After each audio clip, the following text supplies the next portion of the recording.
Watch this.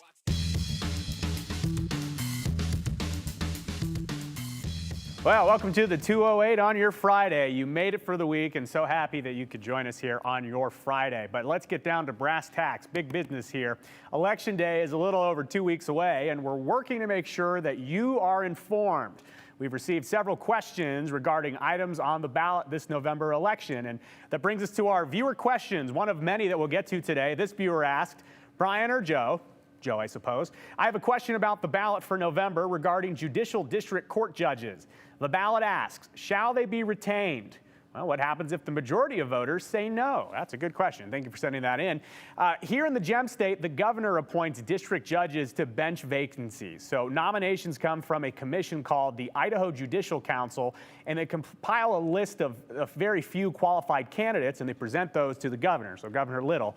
Now, the candidate appointed by the governor then will serve 18 months in their position. Then, if they choose, they must run as a candidate in the next general election. So there you go. And speaking of the election, we are gearing up for the November general in a few weeks here. And as a part of that, we are getting in depth with some of the candidates for statewide office. And I've seen a lot of questions in ZipWhip over the last few weeks, our text message service, asking when are we going to talk to the candidates? Well, join us this Sunday morning on Viewpoint at 9 a.m. We're going to take a look at part one of the race to be Idaho's Attorney General. And our guest this week is Democrat candidate Tom Arkoosh. And Arkoosh and I spoke about why he's running for office, his thoughts on the big topics, and where he thinks Idaho is headed. Here's his answer to my question. Where do you think the future of Idaho lands?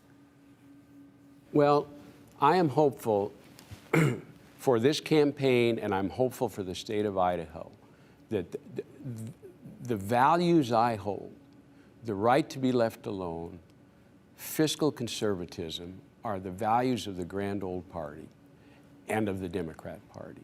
And I distinguish the Grand Old Party from the extremists that I'm seeing in the Republican Party today. So there's a group of us in the middle that I hope can recapture the soul of Idaho, that we stop fighting and we start talking. You can hear more from Mr. Arkoosh on the big issues this Sunday morning on Viewpoint, 9 a.m. And if you miss it, it will be available later Sunday on KTVB.com and the KTVB YouTube page. And for those wondering, next week, for next Sunday, we've invited Raul Labrador, who is his opponent in the race for AG, to join us to share his thoughts on the big topics. Also for your calendar next week, busy weeks coming up, KTVB right here is hosting a debate for the top education position in Idaho, the Superintendent of Public Instruction. And that person will oversee public education in Idaho, a major topic as students recover from learning loss from COVID. And really, we've seen a huge focus on education in recent months and years. Now, the debate will be on Tuesday night, right here on 7 at 6 p.m. Republican Debbie Critchfield takes on Democrat Terry Gilbert. Our panel of experts will dive into the topics with the candidates so you, the voters at home, can best decide on who you want to vote for on Election Day, again, November 8th. And if there's something that you want us to ask these candidates, well, you can text us your thoughts or your questions to the same number as always, 208-321-5614. I'll keep my eyes on the texts and see what questions you have for the candidates. Again, Tuesday, 6 p.m. right here on 7. And speaking of the debate, early voting starts in Ada County on Monday, so if you're just itching to get your ballot in, you can do it quickly.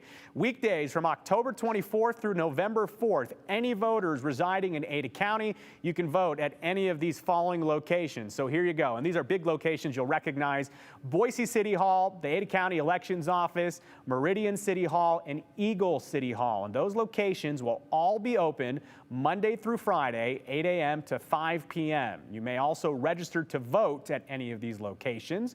Just remember to bring your state photo ID and proof of residency with you there.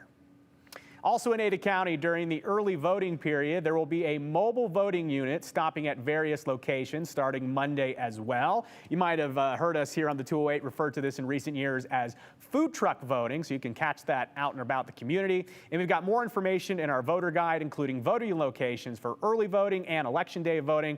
Everything you need to know, KTVB.com, or you can text the word VOTE, V-O-T-E, to the number on your screen. It's the same number you send everything to, 208-321-5614. We'll send you our voter guide directly to your phone. You click that, and you can start exploring elections from north to south, east to west. Shifting gears now, last Friday, the Idaho Department of Health and Welfare issued a warning to stay out of Lake Cascade in the Payette River through Boise, Gem, Payette, and Valley counties. The reason? Conditions in the water are potentially hazardous, dangerous due to harmful algae bloom called cyanobacteria.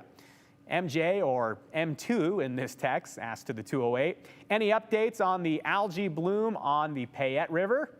Well, M2, here's what we know. We went right to the source, the Department of Environmental Quality and Health and Welfare, and they told us that Lake Cascade has experienced a bloom. Repeating sampling has not found cyanobacteria currently poses a threat to humans. They also said samples collected along the Payette River have all returned with results well below the thresholds for recreational use. So good to know there. Now, cyanobacteria or algae blooms can look like these images from the DEQ. Blue-green colored foam, surface scum, or a spilled paint appearance, and the look of grass clippings floating in the water. Those are all examples of common blooms that you'd see in Idaho. And of course, if you see those, you definitely want to stay away. And both agencies we spoke with want to remind people using any lake or river not to drink the water. And that includes your pets as well. There's bacteria in that. It can be very dangerous. So if it looks bad, the chances are it is bad. So stay away and definitely don't drink it.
Fridays here on the 208, we like to look back at the stories that you, the viewers, had the most comments on. And this week, Brian Holmes talked to an artist who spent a week painting one of the famous Greenbelt tunnels near the Anne Frank Memorial, right in Boise. Now, nearly a year ago, several downtown tunnels, including that one, they were spray painted with profanity and hate-filled anti-Semitic graffiti. They were covered up quickly, but they left behind empty walls and a blank canvas just begging for someone to do something with it. Something the opposite of hate. So Boise's Arts and History Commission, Boise City Council, the Wadsmith Center, Boise State, local artists and stakeholders, well, they all got together to act and create an alternative. A 6-day project to fill the 8th Street Tunnel with color and kindness, tolerance instead of the alternative. It's been said, the beginning is the most important part of the work. Well, rolling out the cart for Addie Boswell is the beginning. But so is laying out the drop cloth, pulling out the tape, and smoothing out the surface so she can get to the other important part of the work. You know, I feel kind of stressed out until I get started. Then once I get, paint in my hands, and I relax, I guess. Once we start getting the bright colors out, that's when I get excited. The tree. Addie is a muralist from Portland, Oregon. I'm happiest when I'm covered in paint and out in the community painting a wall somewhere. Painting this wall, this tunnel under an old railroad bridge, is a response to a recent incident of racist graffiti, meant to be a message of hate considering its location, leading to Boise's Anne Frank Human Rights Memorial. Covering that canvas of contempt is what Addie was asked to do. There's a line in Rent, the musical, that the answer to war isn't peace, it's creation. And I've always loved that line. I think, that's the best thing you can do. Aided by her daughter's hula hoop, I think I'm gonna have to get her a new one too, because I got it all painty. Addie says the idea is centered on a series of circles, Does help with the circles. filled with what it's like to be a Boisean, Come help us if you want. I'll give you a paintbrush. what it's like to step in another person's shoes, to see from another point of view. Inclusivity was the big thing, because it was in answer to this graffiti that was anti-Semitic. This was all about inclusion. So I started with just real people from Boise that these are all representative of, and like different ways they've stood up to injustice and just shine their light is the kind of phrase that I'm using, different ways they shine their light. At the end, we have a Jewish grandmother who's based on my friend Ruth. She's lighting her Shabbat candles. Then we have a guy in a hand cycle. I think of him as a disabled vet. He has the American flag flying from his bike. And a laborer, maybe a Latino laborer who's working in the fields. We have a refugee mom who's sending her little boy off to school. Even the inclusion of nature is a nod to the indigenous people. Yeah, some trees, some sunflowers. The blue along the bottom is meant to represent kind of the river, and also just how important water is to the whole, the whole world. The entire mural, top to bottom, is grounded in the chestnut tree, symbolic of Anne Frank's connection to the outside world while she hid from Nazis in an attic. In all the overlapping circles, we've got all these symbols that represent different cultural groups and different things people are proud of, so symbols and flags. And it's all kind of, mixed together in a mosaic, because we're all connected, whether we want to be or not, so. All squeezed into about 1,000 square feet. Oh, it's never enough space, but I jammed as much as I could in there. And she did it with the help of dozens of actual Boiseans. I mean, every time I walk by, I'll smile at it. I think we've had maybe 60 or 70 all together helping out. It's been really cool. It brings me a lot of joy that there's lots of communities here being represented, because they all deserve visibility, in my opinion. Because, Addie says, this is more our mural than hers. So the more people who get their hands on the walls, the more they take ownership of it, and the more they protect it, honestly, and take care of the art over its lifetime. So I think that's what public art's about, really. Ooh, cool. Thanks. Oh, and it's also about the reaction. Wow, beautiful. Lots of positive reinforcement. That's kind of nice. Wow. Picture of that. Good job. Wow. What do you see? I like that she's touching it. That's great. Addie hopes those who do take the time to look at it see all the layers woven into it, and the figurative and literal light at the end of the tunnel. So you get this feeling of, as you're passing through, there's kind of darkness surrounding you, but you have that like shining light, and then you come out into the Wasmuth Center, which is like filled with light and this very like serene, peaceful place, and you kind of like, you let the breath out after you pass through the tunnel. That's the feeling we're going for. We'll see. And I walked through it. You got to go see it for yourself. The video is great, but go walk through it this weekend. And Addie says that they still haven't come up with a name for the mural, but they are taking suggestions. She's thinking something to do with light, and the light that we shine, sometimes along those lines, something like that. Now, some of you have thoughts on the name as well, so we want to share some of these. Like Stephen Nampa, he says, name the tunnel of love. It couldn't be anything else. Or how about what the light within, says Nina and Fruitland. We'll be sure to pass those along. We also got one from Liz. Liz says that the mural is beautiful, replacing hatred with love. That's who we are. Thanks, Addie. Some great comments coming in here. A lot of support from the community. You can see why.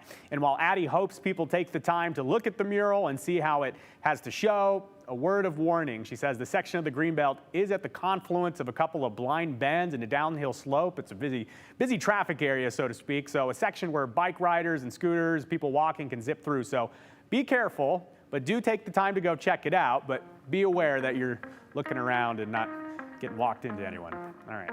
208 steps aside. We'll be right back after this.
Well, Rick Lance is along now, and Rick, I felt the winds of change earlier today, and by felt the winds of change, I mean I watched it put leaves all over my car. Are things starting to feel fall-like? You know, wind chills for tomorrow will be about 42 degrees. What do you think of that? That's a little chilly. Okay, you need an overcoat.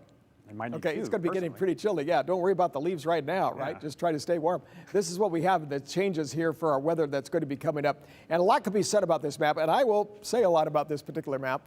It gives us the advisories as well as the warnings throughout the area. Live Storm Tracker 7000 in the blue, so here's the West Central Mountains, and that's an advisory for anywhere from about 2 to 5 inches of snow. Some of the ridge tops could have 10 inches of snow.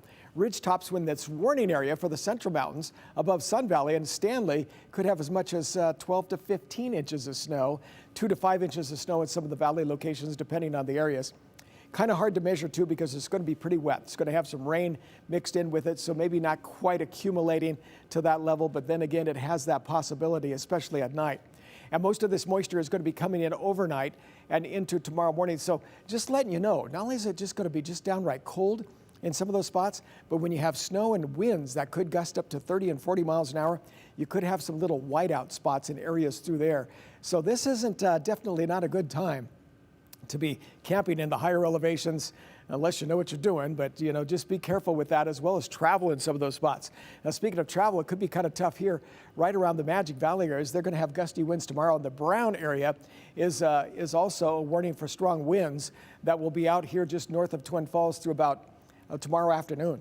And that could be winds that could be up to about 55 miles an hour in spots. So that could be pretty tough. And the advisory and the warning starts at 6 o'clock and it continues through noontime on Sunday, so it's going to be up there for quite a little while. So it gives you an idea of the weekend.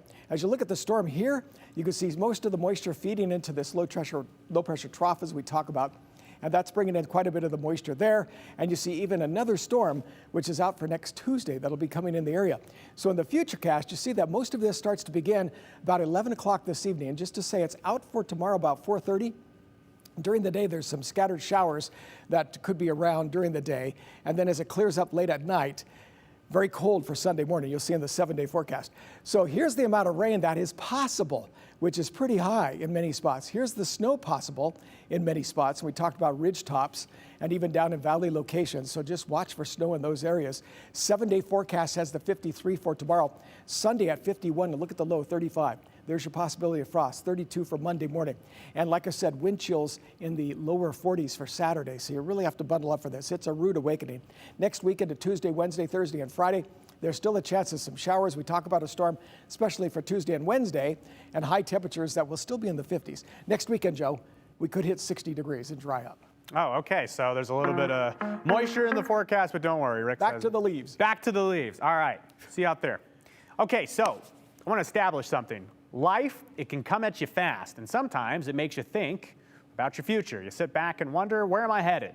Well, this year we introduced you to Clover, the Boise Police Wellness Canine, and Clover worked with officers to help them deal with anxiety and the difficult work that police deal with on a daily basis. Now, Clover did her best, but she did need to take care of herself and take a step back. But there's a perfect pup waiting in the wings to replace her. Let's introduce you. This year we introduced you to Clover, the Boise Police Wellness Canine. Clover was the first wellness canine for BPD, and she is loved department-wide. But life can be tough sometimes, even for a perfect little pup like Clover. Clover retired out. She had some lingering anxiety issues from her past abuses. Absolutely no fault of her own, and she did a great job while she was here. But we felt like the facility dog portion of what we were looking to do was just a little bit overwhelming for her. A little more stress than we wanted her to have to live with. So we retired her out, and she's now very happy at home. Clover's handler, BPD officer Harry Malouf, had the perfect replacement for Clover. This is Mr. Cruz. Cruz is our new wellness canine. Cruz will work with officers who sometimes just need love or a distraction. And he's much different than Clover. A more high-energy dog for sure, Malouf says. So Cruz, basically, he's with me 24 hours a day. When we wake up in the morning, one thing I say about Cruz is no matter what we did the day before, it's like you hit the reset button right away. The second we get him out of his kennel, he's running outside, he's ready to eat, he's ready to play. We come in here, typically night shift officers are in here typing reports and wrapping up their night. and he comes running down the hall to greet him, usually sliding into a chair, and super excited. So they get to show him some love and be around him quite a bit. Cruz loves love. While we spoke with Officer Maloof, he was cuddling and getting love from our superstar photographer, Teresa. She multitasked during the interview. Everybody loves him because he's just a big goofball. So we knew right away that Cruz was going to stick around with a little bit of training, and Clover just transitioned to home. Cruz on the squad is exciting, but Clover's retirement comes with an important reminder for us all. And it played into what we're trying to get out to officers and civilians alike, in that you have to be able to help yourself to help other people. And so we felt like for Clover, if the best thing for her was to step down from the full-time position, then that's what we were going to do. And now she's thriving and a lot less stressed out, still a great happy dog. So it worked out. Cruz is about 1.5 years now, and he's still learning and training. His older sister Clover gives him some tips at home. Probably, right? His reception in the field, though, is great so far. And it's a really good tool for us to be able to try to bridge the gap between us and the community and really just humanize officers. It seems to be a perfect icebreaker for us out in the community. So he really serves a couple different functions. Even during his big interview, Cruz is working in his special way. And what he's doing right now, getting pet, is pretty much what he does all day. So it's a cool job for a dog. And Cruz, like his sister Clover, has a real nose for the job. When you're going around to very stressful events that are compounding on each other, sometimes you just need something to break that stress cycle, right? So when you come in here and you see this big goofball barreling down the hall at 85, 90 pounds, almost running into the wall to catch a ball, it kind of breaks you out of that cycle immediately. And even just 5 minutes of interacting with him, there's very rarely that somebody doesn't smile within a few seconds of seeing Cruz. So that's kind of the purpose. It definitely helps lift morale, and it's been a very positive thing. And I got to tell you, we tried to show it in the story there. Cruz was running around the entire time we were there interviewing Officer Maloof, and Cruz is a really great character. But I know sometimes when we talk about stuff like this, people at home, the cynics, they say, well, how big of a difference does it really make? Talking to Boise police officers, I can tell you that the relationship that they had with Clover and now that they have with Cruz, it really does make a difference. And as Officer Maloof talked about, when the officers have something difficult to deal with and they're back in the station, having something, a buffer to break it up, like Cruz, a really fun-loving dog, it really does make a big difference, and it helps keep them in the right mindset. Of course, Boise police and police law enforcement across the country can be a very difficult job, so having a dog around, it can be a really beneficial thing for them. And again, Officer Maloof says if you see him and Cruz out in the community, do not be shy. He loves to say hi to people. That's why they have him on the force as a part of his real job there. So it's awesome to see that. And again, Clover's doing well, but Cruz is taking over at BPD. All right, 208 steps aside. We'll be right back after this.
All right, we got time for one quick comment here. This person says, thanks to Addie for replacing the darkness of hate with light and love and acceptance for all. Hashtag the 208 from Lori. It's a great message, Lori. Everyone have a great weekend. We'll see you Monday.